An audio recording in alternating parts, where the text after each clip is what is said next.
Pensemos en colaboración, conexión, comunicación e intercambio. Busquemos una definición que incluya todas o alguna de estas palabras, y en nuestra era, casi de forma inevitable, tropezaremos con la definición de Internet. Podemos imaginar a Internet como una gran máquina global donde los equipos de acceso y los usuarios son las unidades básicas que componen su estructura física. Las pantallas de todos nuestros equipos tecnológicos conectados a Internet son portales hacia el interior de dicha máquina. Aparatos y usuarios también funcionan como células. Estas células en conjunto constituyen los órganos sensoriales, pues permiten que la máquina reciba estímulos e información provenientes del exterior. Podemos pensar en Internet no solo como una máquina, sino también como un gran organismo. Un organismo que emerge de la colaboración, comunicación, conexión e intercambio entre sus células. En los organismos que consideramos vivos, adaptados al ambiente por selección natural y desarrollados tras un largo proceso conocido como evolución, la célula representa la unidad morfológica y funcional que los organiza.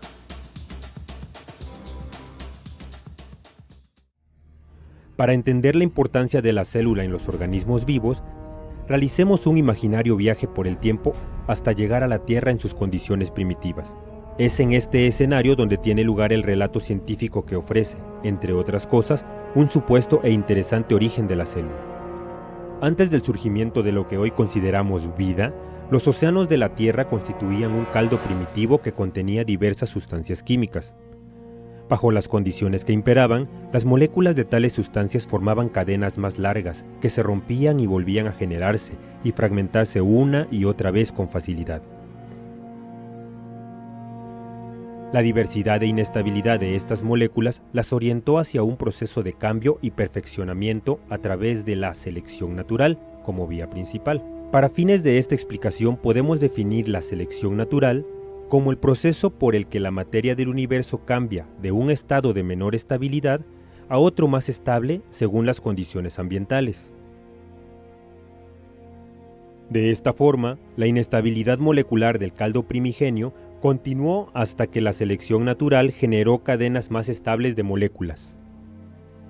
Estas cadenas atrajeron y asimilaron moléculas inestables para construir copias de sí mismas. Había nacido un fenómeno conocido como replicación. La selección natural y los errores eventuales en el proceso de replicación o copiado, conocidos como mutaciones, produjeron organizaciones moleculares de mayor complejidad, conservando la diversidad. Muchas cadenas moleculares comenzaron a desarrollar estructuras que les procuraron ciertas ventajas al momento de competir con otras por la asimilación de moléculas sueltas o inestables, cada vez más escasas en el caldo.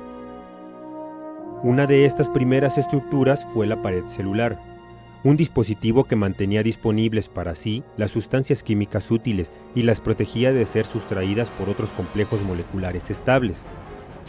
Con la pared celular nace entonces la célula primitiva, un vehículo o cápsula de protección de los replicadores.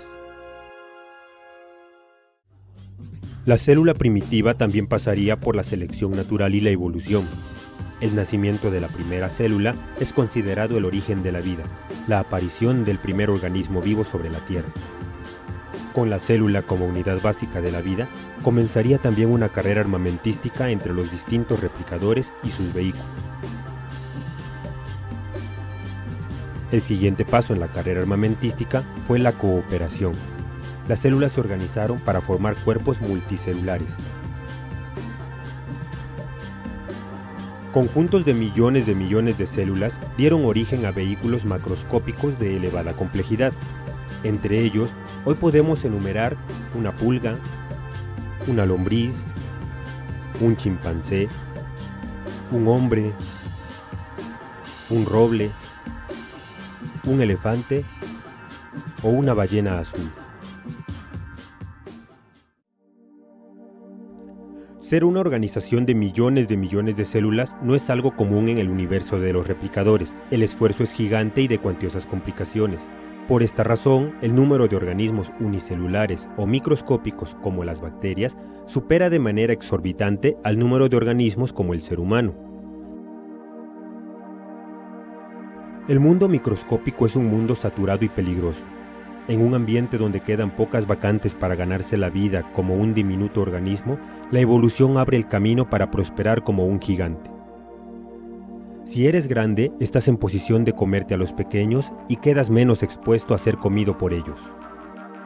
La ventaja de pertenecer a un club de cientos de millones de células no se detiene en el tamaño. Surge la especialización. En un vehículo multicelular, las células se dividen el trabajo, se hacen más eficientes para realizar una función específica y obtienen mayores beneficios de forma colectiva. Algunas ejercen labores de tipo sensorial que ayudan a detectar a las presas. Otras sirven como caminos o nervios para transmitir mensajes. Otras generan ponzoña para paralizar una presa o actúan como células musculares que mueven tentáculos diseñados para la captura. En la alimentación y asimilación de otros organismos, algunas células se especializan en secretar sustancias para disolver y otras para absorber los jugos disueltos. En vehículos como nosotros, las células son clones, todas contienen los mismos genes. Los genes, como ahora los conocemos, son descendientes directos de aquellas moléculas replicadoras. Los genes son los replicadores que viajan normalmente en el núcleo de nuestras células. Por esta razón, las células del cuerpo humano se denominan células eucariotas. El material genético se encuentra dentro de un núcleo bien definido. Por el contrario, en células sin núcleo definido, el material genético se encuentra disperso en el interior. A este tipo de células se les denomina procariotas. En el caso del ser humano, nuestra existencia empieza con una sola célula eucariota que contiene una copia maestra del replicador.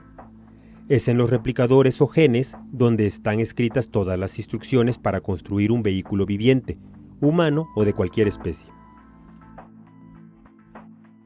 Nuestra primera célula se divide en dos y cada nueva célula recibe una copia de los genes de la primera, una réplica. En lo sucesivo, la célula se divide en 4, 8, 16, 32 y así hasta alcanzar millones de células. No todos los genes están activos en una célula. Los tiempos de activación de los genes son distintos y en algunas células existen genes que jamás se activarán. Esta variación en los genes activos provoca la especialización y la diferencia entre las células clones que componen un organismo multicelular. En los organismos multicelulares modernos, las células también son fábricas químicas. En ellas se producen o sintetizan los materiales necesarios con los que, de acuerdo al plan escrito en los genes, construirán un vehículo de supervivencia. El surgimiento de la célula fue solo el primer paso en el desarrollo de vehículos cada vez más sofisticados.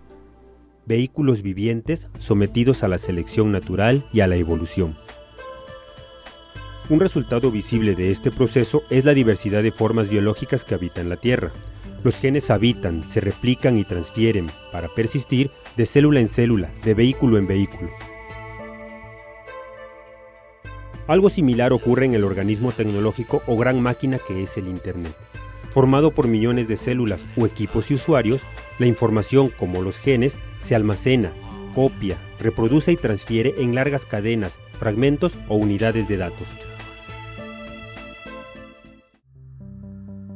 El futuro nos depara una comprensión sobre la vida muy distinta a la que actualmente poseemos.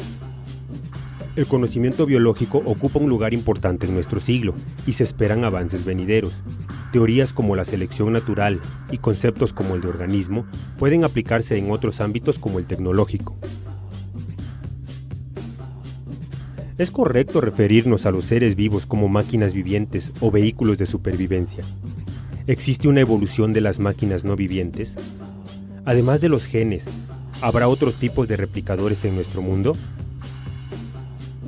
La biología actual genera ideas y preguntas que parecen de ciencia ficción. En el salón de clases puedes discutir, con la ayuda de tu profesor como moderador, sobre estas y otras cuestiones que sean de tu interés. Recuerda también que para ampliar el conocimiento de la célula como unidad básica de la vida, puedes consultar tu guía didáctica de Biología 1.